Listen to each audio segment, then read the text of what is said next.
Dari kejauhan, seorang kakek bernama Xiu Zhen terlihat mendorong gerobaknya. Seorang pemuda mendekatinya dan bertanya, "Kakek sedang jualan apa?" Kakek Xiu Zhen tersenyum dan menjawab, "Saya tidak jualan apa-apa, hanya berjalan-jalan sambil mengumpulkan barang bekas."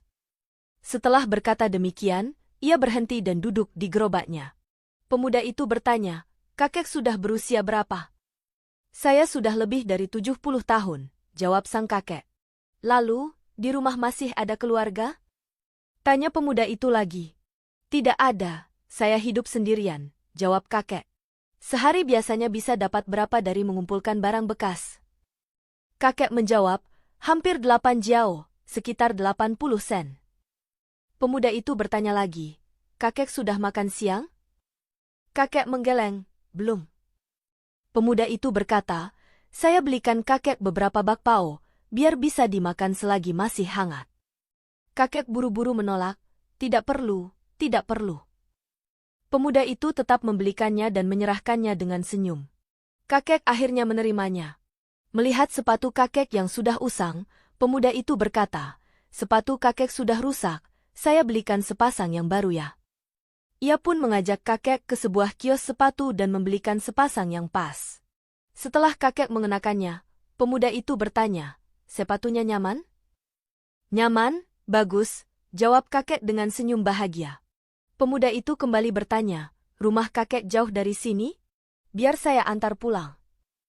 Kakek menjawab, "Tidak jauh, tinggal berjalan sedikit ke depan." Pemuda itu pun membantu mendorong gerobak dan menemani kakek pulang. Setibanya di rumah kakek, kakek berkata, "Saya ambilkan bangku untukmu duduk."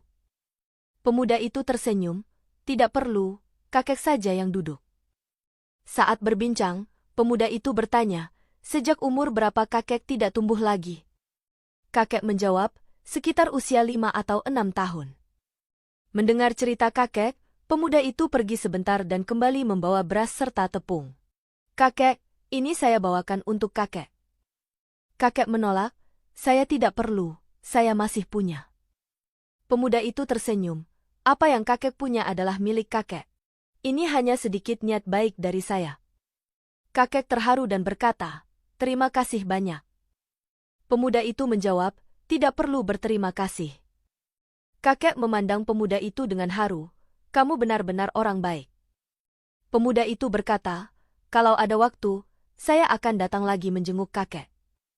Kakek lalu berkata, "Jangan pergi dulu, makan siang di sini saja." Pemuda tersenyum dan berkata, "Saya tidak bisa, saya harus pergi dulu."